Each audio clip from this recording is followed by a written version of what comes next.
Salt Bae built his entire business on one thing: his image. The sunglasses, the slow-motion salt sprinkle, the celebrity selfies. That was the brand. People weren't paying thousands for a steak. They were paying to be part of the moment. And for a while, it worked. His restaurants were packed. Gold-covered meat flew out of the kitchen, and the hype machine never stopped. But when the spotlight faded, so did the crowds. Without the viral buzz, all that was left were overpriced plates and food that, some say, wasn't even that good. Now, lawsuits, scandals, and bad press have taken their toll, and his restaurants are closing one by one.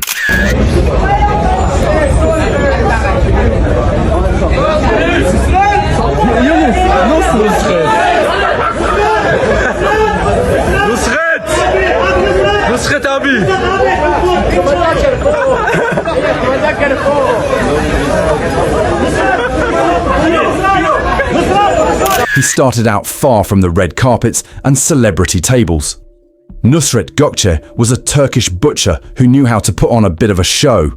Sharp with a knife, quick with a smile, and always adding a little flair when he seasoned the meat.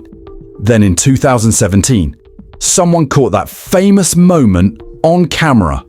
Standing over a steak in a fitted white shirt and dark sunglasses, flicking salt from his fingertips and letting it slide down his forearm. That clip took off like wildfire. Celebrities were reposting it. Rihanna wore his face on a shirt. And before long, Leonardo DiCaprio, David Beckham, and Jason Statham were sitting in his dining rooms. He turned that sudden fame into a high-end restaurant empire. Nusret popped up in Dubai, London, New York, Beverly Hills. Each one part luxury steakhouse, part performance stage. The menu was built to make headlines. Gold-covered tomahawks for $950. Private reserve. Wagyu for $1,500. A 4-pound New York strip wrapped in gold for $2,000. People came for the food, but they stayed for the performance. That signature sprinkle, the silent stare, the perfect Instagram shot.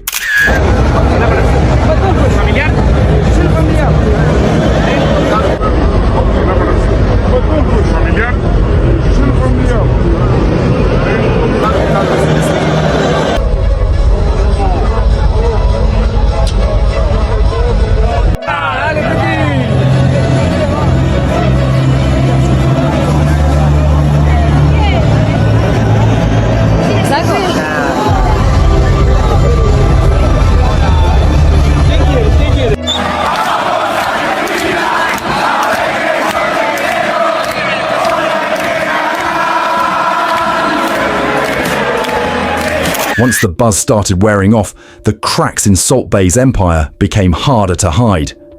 Behind the scenes, staff at his New York steakhouse were saying that tips weren't adding up. One former waiter claimed management skimmed about 3% from the pooled tips before splitting them with the team. And not just servers, but managers and back-of-house staff who never saw a customer. Others accused the restaurant of shorting pay for breaks and overtime, and anyone who complained too loudly, they said, was quietly shown the door. Word like that spreads fast in the restaurant world, and customers started chiming in too. The show looks good, some said, but the food isn't worth it. Then came the moment that turned him from a quirky internet star into someone people actively rolled their eyes at. The 2022 FIFA World Cup final in Qatar. Argentina had just pulled off a historic win over France. Players were hugging, crying, celebrating the biggest moment of their careers. Out of nowhere, Salt Bae slid onto the pitch like he was part of the squad. He grabbed the trophy, kissed it, posed with it, even did his signature sprinkle while cameras flashed. The most awkward moment? Chasing down Lionel Messi, who was clearly trying to walk away for a selfie. The clips went everywhere. Fans called it disrespectful. FIFA launched an investigation, and before long, He was banned from major football events, including the US Open Cup final.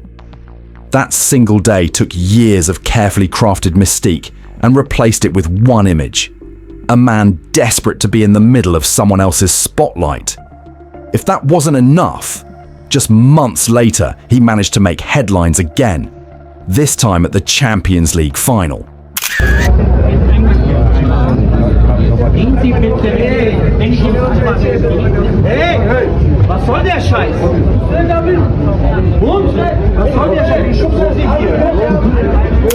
He turned up to the after party in a tuxedo and sunglasses, only to be escorted out by security because he wasn't on the guest list.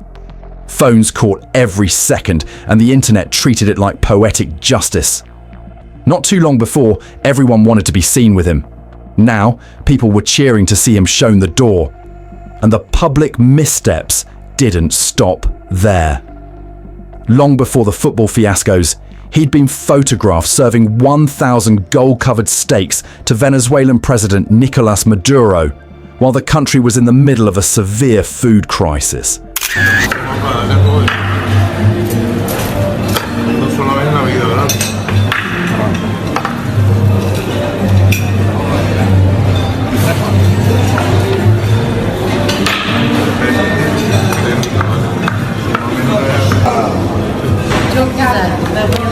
La sal, mira.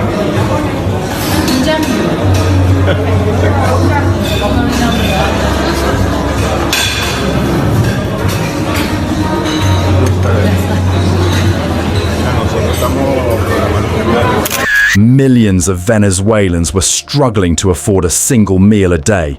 And here was Salt Bae, feeding their leader in what looked like a scene from a dystopian movie. Outrage spread across social media, protests erupted, and just when you'd think he'd lay low, he opened a new restaurant in Miami, right after posting a glowing tribute to Fidel Castro. Miami, of all places, home to the largest Cuban exile community in the world. Locals saw it as either complete ignorance or calculated provocation, and either way, it damaged him further. By now, the empire was shrinking fast. In the US, Nusret went from 7 locations to just 2 by mid-2025. London's profits plunged by more than 30% in a single year. Reviews piled up calling the food overpriced and average, with more attention on the receipt totals than on the steaks themselves. The Gulf region locations still draw a crowd, but the global phenomenon is gone. What's left is a man still posting the same gold steaks, the same slow-motion sprinkles, but to a much smaller audience. And a lot of them are watching out of curiosity, not admiration.